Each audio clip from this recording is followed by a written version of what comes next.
Arabistan topraklarında Basra ile Yemame arasında tarihin derinliklerinde kalmış bir kavim yaşadı. Bu kavmin adı Res olarak anıldı. Bu ismin Arapçada kuyu anlamına gelen res kelimesinden geldiği rivayet edilir. Çünkü bu kavmin merkezi büyük ve derin bir kuyunun çevresine kurulmuştu.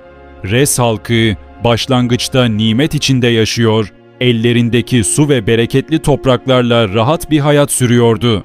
Zamanla bu nimetleri kendilerine veren Allah'ı unuttular.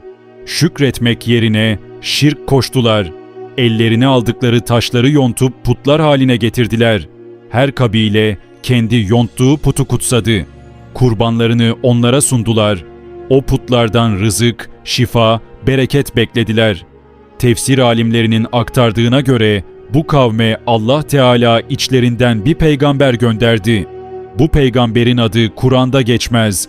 Ancak onları yalnızca Allah'a kulluğa çağırdığı, putları terk etmelerini istediği ve sabırla tebliğde bulunduğu rivayet edilir.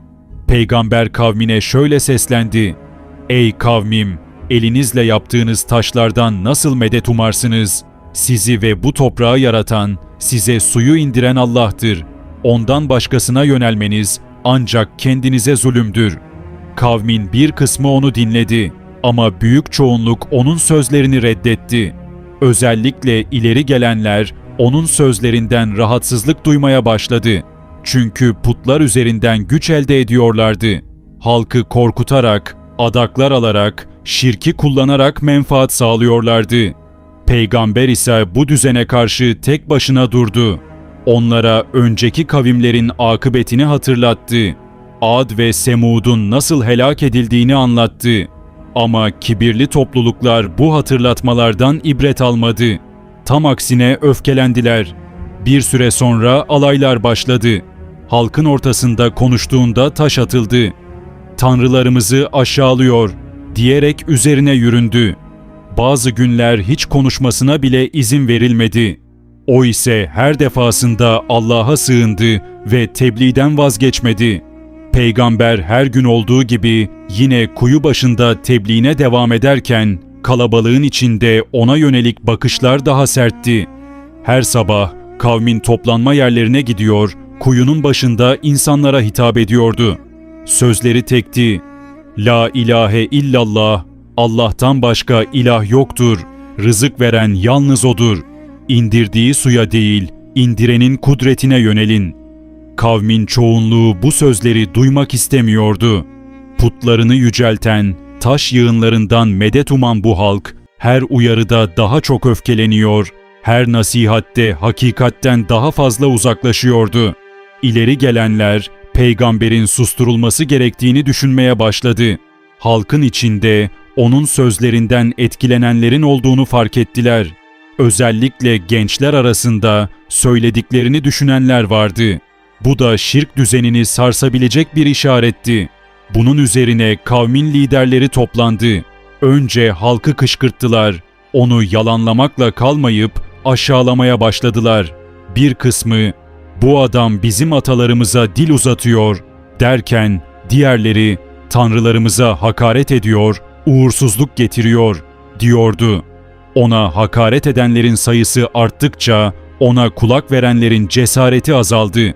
Çünkü kavmin içinde baskı büyüyordu. Peygamber yalnız bırakılmaya başlandı. Yalnızlaştırıldıkça onun üzerine baskılar çoğaldı. Ancak peygamber sabırla görevine devam etti. Hakikati söylemeyi bırakmadı. Korkmadı, yılmadı, geri çekilmedi. Çünkü onun arkası halk değildi. Arkası Rabbinin kudretiydi. O yalnızdı ama yalnız bırakılmamıştı. Geceleri kuyu başına çekilir, halk sustuğunda ellerini semaya açar ve dua ederdi. "Rabbim, sen bilirsin ki ben onların içinde hakkı söyledim. Onlara şefkatle yaklaştım. Onlar bilmiyorlar." Peygamberin yalnızlığı arttıkça kavmin kibri büyüdü. O sabrettikçe onların azgınlığı şiddetlendi ve sonunda içlerinden biri kötü bir teklifte bulundu. "Onu susturalım. Öyle bir susturalım ki bir daha sesi duyulmasın. Onu suyla yaşadığımız bu kuyuya atalım. Madem orada hakikati haykırıyor, orası onun son yeri olsun. Bu söz kabul gördü. Şirk ehli alkışladı. Artık yalnızca susturmak değil, yok etmek istiyorlardı. Bir gün onu peygamberi aldatıcı bir dille kuyuya çağırdılar. Normalde davetini yaptığı, halka seslendiği o kuyu başında onu çevrelediler. Hiç kimse ses çıkarmadı. İleri gelenlerden biri öne çıktı ve hiçbir uyarı yapmadan onu yakaladı. Diğerleri de destek verdi.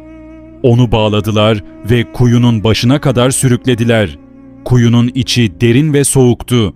Normalde su çekilen, halkın nimet bulduğu yerdi. Bugün ise nübüvvetin bastırılmak istendiği yer haline getirildi. Peygamberi kuyuya sarkıttılar. Canlı olarak. Suda boğulmadı. Kuyunun dibi suya inmiyordu. Orası karanlık, rutubetli ve havasızdı. Üzerine taşlarla büyük bir kapak koydular. Sesini işitmeye tahammül edemedikleri için ağzını tamamen kapattılar. Rivayetlerde onun orada günlerce yaşadığı, açlık ve yalnızlıkla Rabbine ibadet ettiği, sabırla dua etmeye devam ettiği geçer. İbn Kesir ve Kurtubi gibi müfessirlerin yorumlarında peygamberin o kuyuda açlık ve yalnızlıkla vefat ettiği, ruhunun Allah tarafından rahmetle alındığı aktarılır. Peygamberlerini kuyuya atan Res halkı zulmüyle haddini aştı. Allah Teala onlara süre vermişti. Onları uyaracak bir elçi göndermiş, onları tevhide çağırmıştı. Ama onlar hakikati reddettiler, şirkte ısrar ettiler. Sonunda Allah'ın elçisini diri diri kuyuya atarak vahyin sesini kısmaya çalıştılar. Bir sabah güneş doğarken yeryüzü titremeye başladı. Toprak çatladı. Gökyüzünde bir uğultu yayıldı.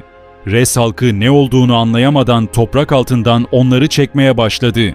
Evler çöktü, ağaçlar devrildi, insanlar olduğu yere saplandı. Ne kaçabildiler ne de saklanabildiler. İbn Kesir'in nakline göre bu helak ansızın gerçekleşti. Gökten inen bir ses ve ardından gelen bir sarsıntı kavmi tamamen yok etti.